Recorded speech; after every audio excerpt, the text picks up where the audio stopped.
Sister Aloysius, principal of St Nicholas School and Church in the Bronx in the 60s. A very powerful, stern, strong, determined, willful character, and I think that the sort of at the heart of her is just an incredibly powerful determination to protect the children who are in her care, the students who are in her care. And although she comes across as very, very stern and quite cold, I think her prime motivating force is this deep commitment she has to educating them properly for their own benefit so they can do good in the world and lead good, productive lives.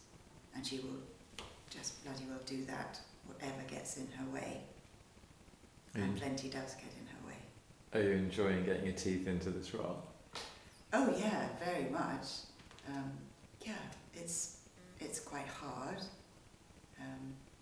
But yes, I did always have a kind of a fascination for women who devoted themselves in this way to the church and convents and with this incredible, powerful vocation. And although I can relate very much to the protective instincts as a sort of teacher and mother, the rest is so alien to me that is particularly interesting to me, sort of emotionally and psychologically. A woman leading that kind of cloistered, highly self-disciplined life. So yeah, very, very interesting part. And so Kate, your character's very strong as well. Yes, she's called Mrs. Miller, and she has a son, Gabriel, who's 12 years old.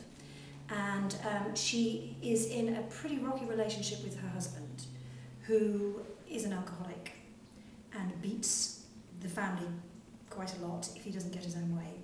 And so she's desperately tried to protect Gabriel from this.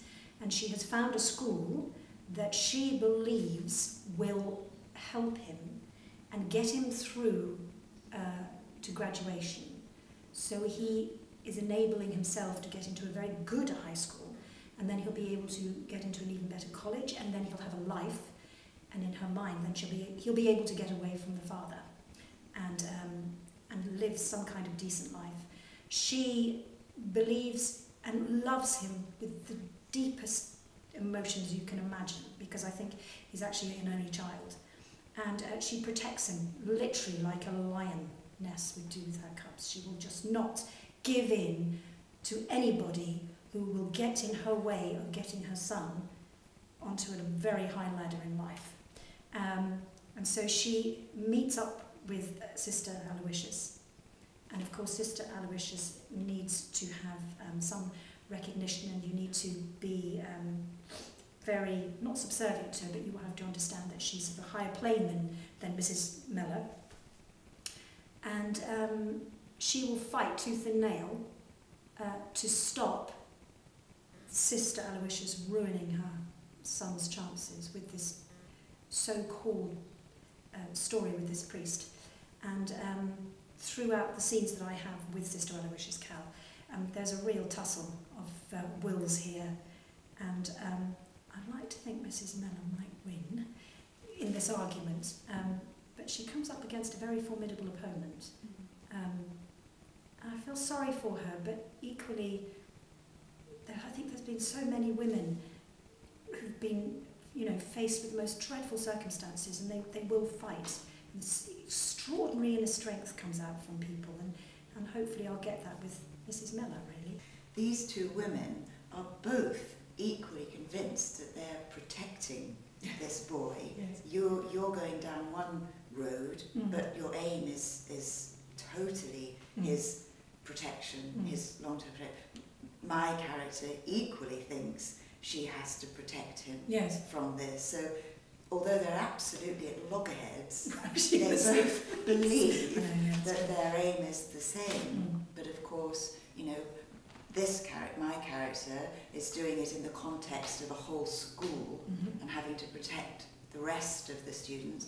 And yours, as his mother, is of course only concerned with his future and his well-being, and against the backdrop of the domestic abuse and misery and everything that he's sort of suffered in the past. And that's why, for me, that is such an interesting clash. Yes. Because both of us are fighting the quite same cause. convinced that we're fighting the same Yeah. cause and going about it in completely different ways. Yeah. And for me, what's so great is at the end of the scene, I think everybody's been turned completely upside down. And people, you know, I imagine people in the audience may now have a completely shaken view of what's happening here and what ought to happen next. And even though my character has to remain resolved, determined, you know, I also feel that somewhere in there she's also been deeply shaken. Oh, I think so. And hence, you know, the play is about doubt. And I think this is the beginning of her doubt. Her encounter with you, I feel kind of maybe sows the seeds. Yeah, I sort of hope that, particularly with our scene, that you almost see people going out of the auditorium with question marks coming into their heads, going, what would I have done in that situation? What should she have done in that situation, as Sister Aloysius? Because it's going to throw up a lot. The whole play is going to throw up a lot of questions from people. That's such a strong piece, I think. And it's proving to be interesting.